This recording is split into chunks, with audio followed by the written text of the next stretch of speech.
Halo teman-teman, perkenalkan nama saya Heri Santo Roberto.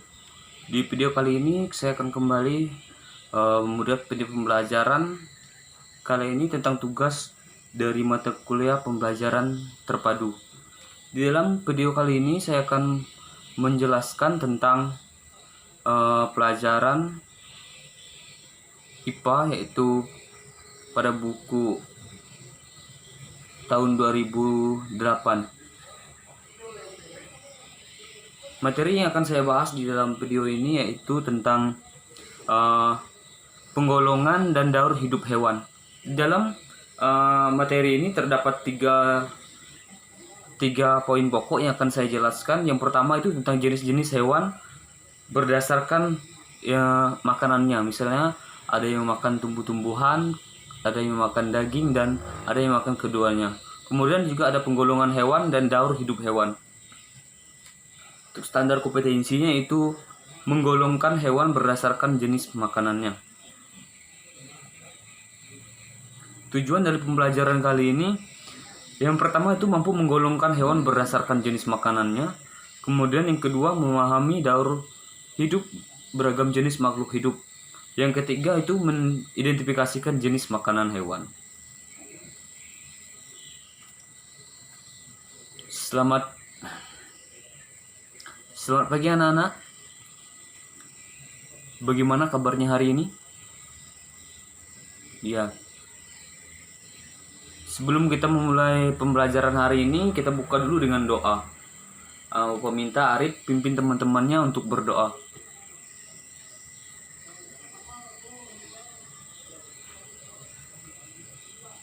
Baik. Bapak cek dulu ya kehadirannya. Presensinya ada? Iya. Oke. Hadir semua ya untuk hari ini. Materi minggu lalu ada yang masih ingat nggak? Nggak ada. Iya.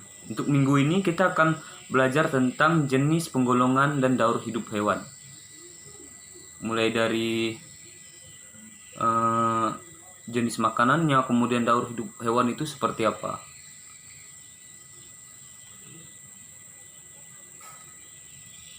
Sekarang Bapak tanya, di rumah siapa yang ada memelihara hewan? Misalnya hewan peliharaannya. Ada kayak kucing, sapi misalkan. Kemudian anjing, burung. Ada? Iya. Jadi makanannya berbeda-beda enggak? Kalau burung makanannya apa? Iya. Kalau kucing makanannya apa? Ya, jadi setiap hewan itu memiliki makanan yang berbeda-beda, Bu. Kalau burung misalnya makannya biji-bijian, kemudian buah. Sedangkan kucing misalnya dia makannya nasi, kemudian juga dia juga mau makan daging. Jadi dalam pelajaran kali ini kita akan membahas tentang penggolongan hewan,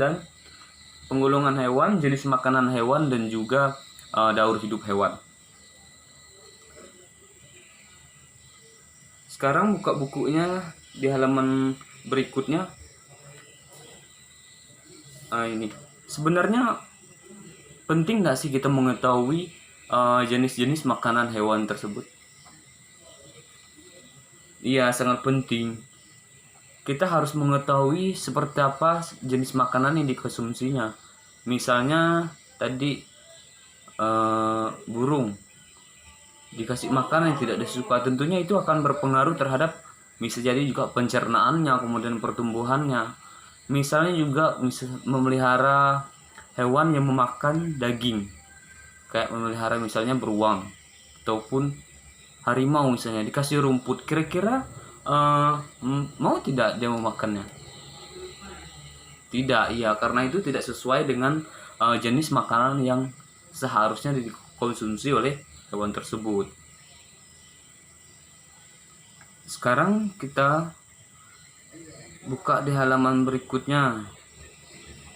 Kita lihat di sini. Jenis hewan yang memakan tumbuh-tumbuhan, misalkan di sini. Bukan misalkan ya, emang yang memakan tumbuh-tumbuhan, biji-bijian. Ini jenis hewan yang memakan tumbuh-tumbuhan. Tumbuhan merupakan sumber makanan yang banyak dimanfaatkan oleh makhluk hidup. Hampir semua bagian tumbuhan dapat dimakan oleh hewan, mulai dari daun, kemudian batang, bunga, dan biji-bijiannya, sampai akhirnya pun bisa menjadi sumber makanan. Yang pertama itu daun. Bagian tumbuhan yang paling umum dijadikan makanan hewan adalah daun. Misalnya kayak ulat, itu biasanya juga memakan daun. Selain ulat juga masih ada hewan lain sebenarnya yang mengutamakan daun sebagai makanannya, misalnya kayak kambing, jerapah, zebra, dan kelinci itu merupakan hewan ataupun binatang yang memakan tumbuh-tumbuhan ataupun daun. Kemudian selanjutnya hewan yang memakan kayak tumbuhan batang gitu, sama seperti rumput, dia akan memiliki batang yang bisa dikonsumsi oleh misalnya sapi, kemudian kerbau, itu mengonsumsi jenis-jenis tumbuhan misalnya kayak batang, kayak daun, termasuk hewan yang memakan kedua ini, yaitu daun kemudian batang. Yang ketiga yaitu kita jelaskan ini tentang hewan yang memakan buah-buahan.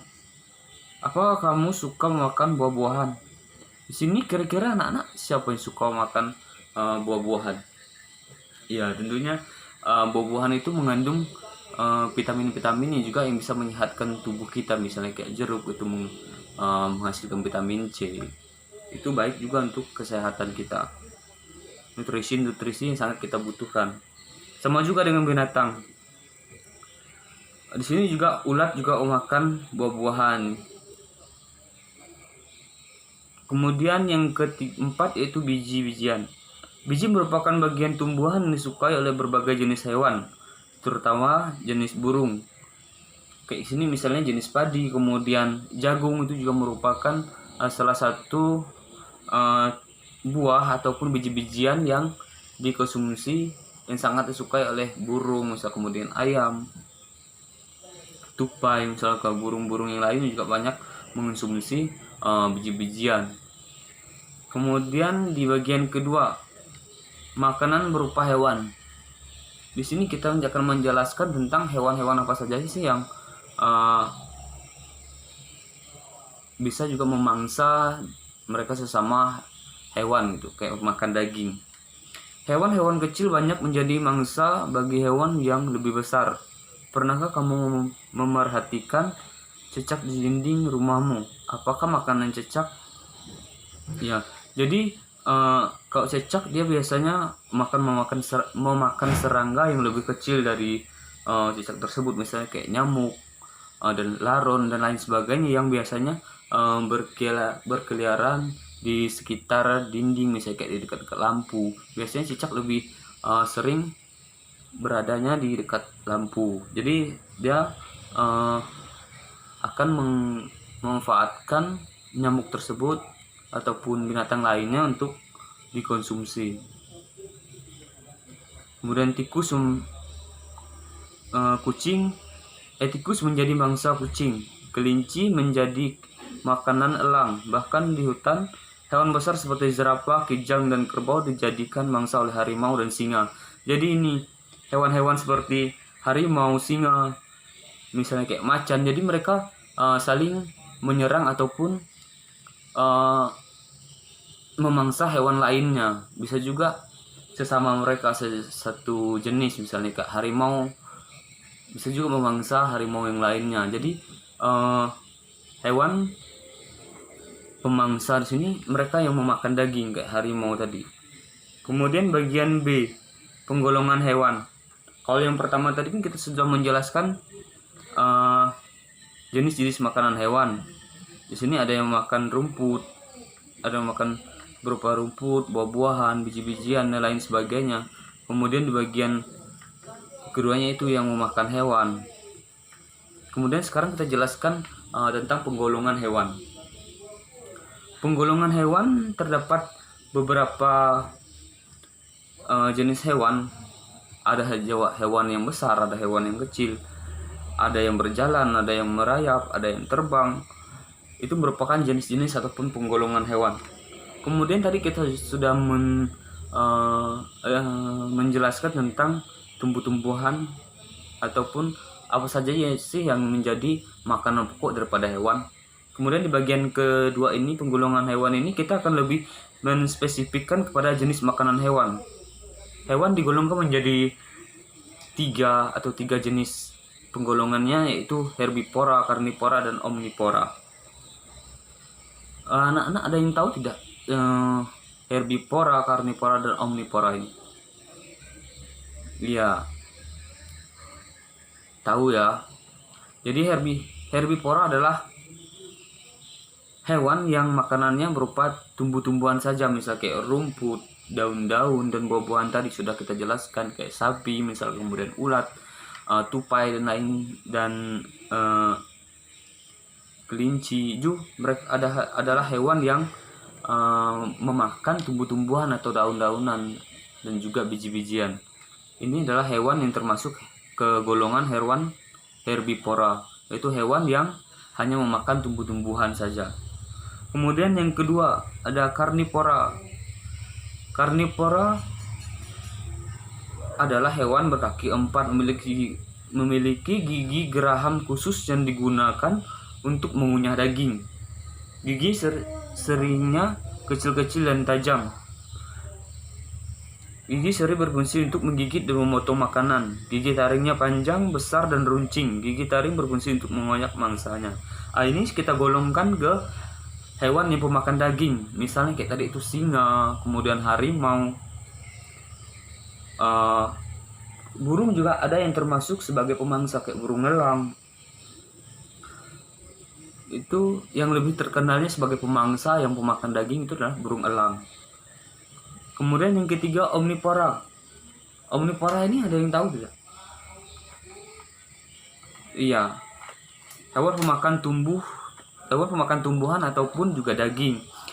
Misalnya kayak musang, beruang, ayam, bebek, tikus, beruang madu misalkan. Dia memakan ikan tapi juga mau memakan misalnya kayak buah-buahan, mau makan madu. Jadi omnivora ini adalah hewan yang jenis makanannya itu ada dua, misalnya kayak dia mau makan tumbuh-tumbuhan juga mau makan daging juga mau. Jadi itu yang disebut dengan omnivora. Sudah jelas belum tentang jenis hewan herbivora, karnivora, dan juga omnivora? Sudah ya. Kalau sudah, kita lanjutkan ke bagian yang ketiga. Di bagian ketiga ini kita akan menjelaskan tentang daur hidup beberapa hewan. Daur hidup beberapa hewan ini kayak perubahan dari kupu-kupu misalnya, kepompong, kemudian berubah jadi kupu-kupu. Pernahkah kamu mengamati perkembangan hewan yang hidup di sekitarmu? Bagaimana bentuk dan rupa kucing yang masih kecil? Samakah dengan kucing yang sudah dewasa? Tahapan-tahapan apa yang dilalui oleh makhluk hidup secara berkesinambungan disebut dengan daur hidup. Jadi itu tadi beberapa proses yang terjadi misalnya di masa dia masih kecil sampai dia sudah dewasa, itu merupakan daur hidup hewan. Di sini kita jelaskan tentang daur hidup kecoak. Kecoak berkembang biak dengan bertelur. Telur kecoak berselubung setelah dibuahi induk jantannya. Telur tersebut akan menetas menjadi kecoak muda. Bentuk kecoak muda tidak jauh berbeda dengan bentuk kecoak dewasa. Perbedaannya, kecoak muda tidak memiliki sayap. Kecoak muda tumbuh menjadi kecoak dewasa dan bersayap. Sedangkan setelah menjadi dewasa, kecoak akan bertelur dan demikian juga seterusnya. Jadi ini proses daripada bertelur, kemudian diselubungi dan juga menjadi kecoak muda dan berubah lagi menjadi kecoak dewasa. Ini terdapat perbedaan. Misalnya dari telur, kemudian berselubung, kecoak berubah menjadi kecoak muda, dan selanjutnya juga berubah menjadi kecoak dewasa. Jadi dari kecoak dewasa dan kecoak muda tumbuh menjadi kecoak dewasa ini yang bersayap. Kalau sebelumnya tidak gitu. Jadi lebih yang membedakan adalah perbedaan kecoak muda tidak bersayap, sedangkan kecoak yang lebih dewasa atau yang ibaratkan sudah tua itu dia memiliki sayapnya. Jadi itu perbedaannya. Kemudian daur hidup nyamuk. Daur hidup nyamuk dimulai dari telur. Telur nyamuk berada di atas air, kemudian sudah menetas, telur ini menjadi jentik. Jentik-jentik ini hidup dan memperoleh makanan di air. Setelah cukup umur, jentik-jentik berubah menjadi pupa. Pupa tidak bergerak, pupa berpindah karena gerakan aliran air. Setelah beberapa waktu, pupa berubah menjadi nyamuk. Nyamuk dewasa tidak hidup di air, ia kembali ke air akan bertelur. Nah, jadi ini dalam proses daur hidup nyamuk ini dapat kita terjadi beberapa proses yang cukup lama. Misalnya ketika telur menetas kemudian berubah menjadi jentik-jentik. Setelah jentik-jentik dia hidup dan memperoleh makanan di air. Dia tidak langsung menjadi nyamuk. Setelah cukup umur, jentik berubah menjadi pupa. Nah, pupa ini masih kayak dalam bentuk belum menyerupai nyamuk, dia masih kayak berada di aliran air. Setelah menjadi pupa barulah menjadi nyamuk. Nyamuk dewasa, setelah dia menjadi nyamuk, ini tidak bisa dinamakan lagi sebagai pupa. Setelah dia berkembang dari pupa, dia akan berubah menjadi nyamuk dan tidak berada di permukaan air lagi. Dia akan berkembang biak dan akan kembali ke air lagi setelah ketika dia akan bertelur.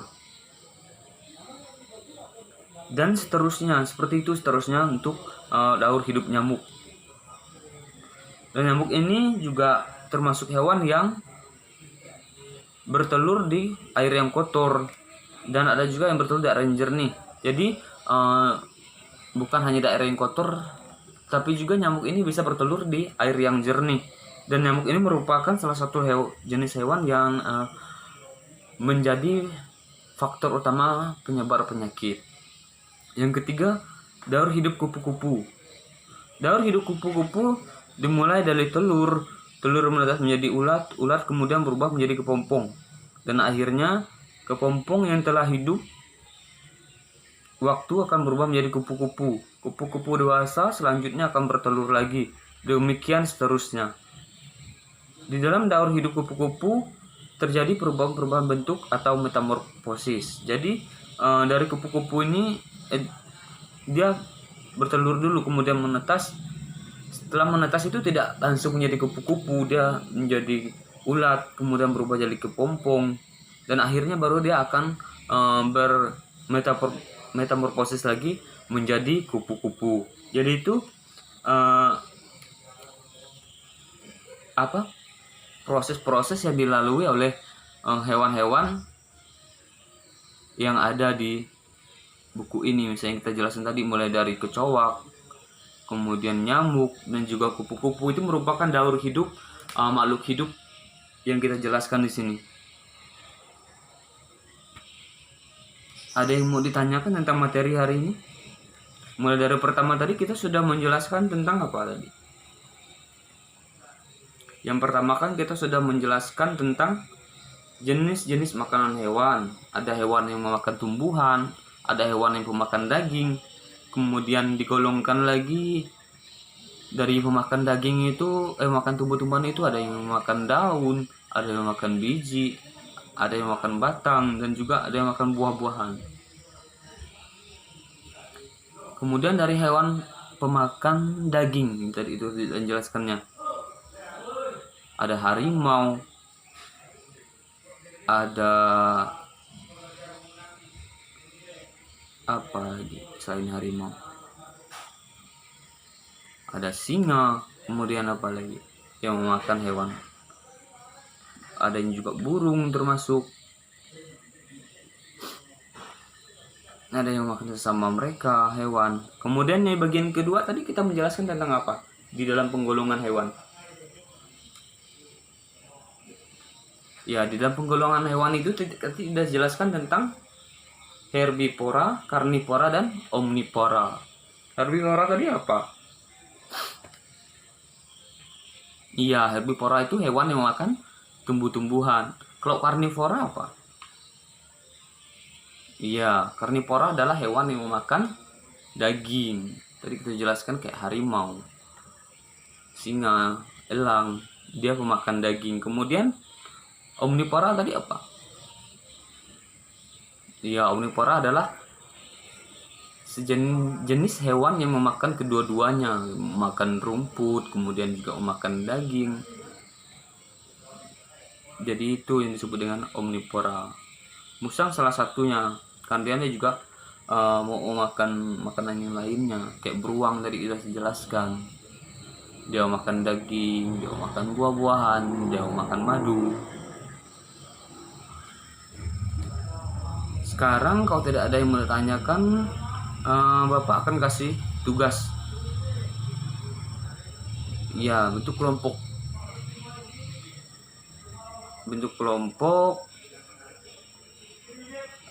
Tugasnya carilah berbagai jenis gambar binatang di koran atau majalah. Potong gambar-gambar tersebut dan kumpulkan. Kemudian siapkan sebuah kertas karton dengan ukuran 1 persegi. Tempelkan gambar-gambar binatang yang telah kamu potong pada bagian kiri kertas karton, dan gambarlah jenis makanannya pada bagian kanan. Kemudian hubungkan dengan sebuah garis. Berilah keterangan tiap-tiap binatang yang ada menurut kelompoknya berdasarkan jenis makanannya. Iya, itu tugasnya di halaman berikutnya itu setelah pembahasannya.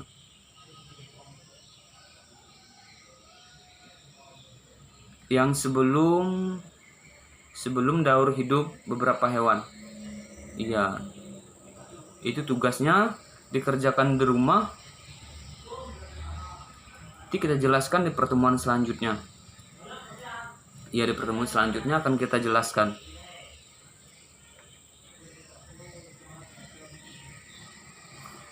Sekarang mengingat waktu kita sudah mau habis, jadi siapa yang berani menyimpulkan hasil pembelajaran kita kali ini? Ya, anak-anak dulu menyimpulkannya. Ya, silahkan. Riko, ya. Sudah, siapa lagi? Diana. Ya, tepuk tangan dulu untuk teman-temannya. Jadi itu ya. Jadi inti dari pembelajaran kita hari ini, kita mengetahui bahwa sangat penting sekali mengetahui jenis-jenis makanan yang akan dikonsumsi oleh hewan, misalkan hewan peliharaan kita tadi. Jadi untuk mengetahui makanan apa yang dikonsumsinya, kita sangat harus mengetahuinya. Jangan hewan yang pemakan daging lalu kita kasih rumput. Itu. Kemudian kita juga mengetahui hewan-hewan yang pemakan daging. Kalau dia pemakan daging, berarti kan dia mau memakan kita juga. Jadi berbahaya. Hewan-hewan tersebut cukup berbahaya untuk didekati, misalnya kayak harimau, singa, dan lain sebagainya yang memakan daging. Jadi itu sangat berbahaya untuk didekati. Kemudian kita juga mengetahui bagaimana sih siklus daripada daur hidup kupu-kupu, nyamuk, dan juga kecoak tadi. Ada yang ingin ditanyakan lagi? Ya, jika tidak ada, tepuk tangan dulu untuk kita semua untuk pembelajaran hari ini. Semoga pembelajaran hari ini sangat bermanfaat bagi anak-anak, dan jangan lupa dipelajari di rumah. Dipelajari kembali di rumah. Iya, begitu juga dengan materi selanjutnya. Iya, biar nanti kalau kita ada di pertemuan selanjutnya, kita tinggal jelaskan. Iya. Sekian untuk pembelajaran hari ini. Sebelum Bapak tutup, silahkan Adi pimpin teman-temannya untuk berdoa.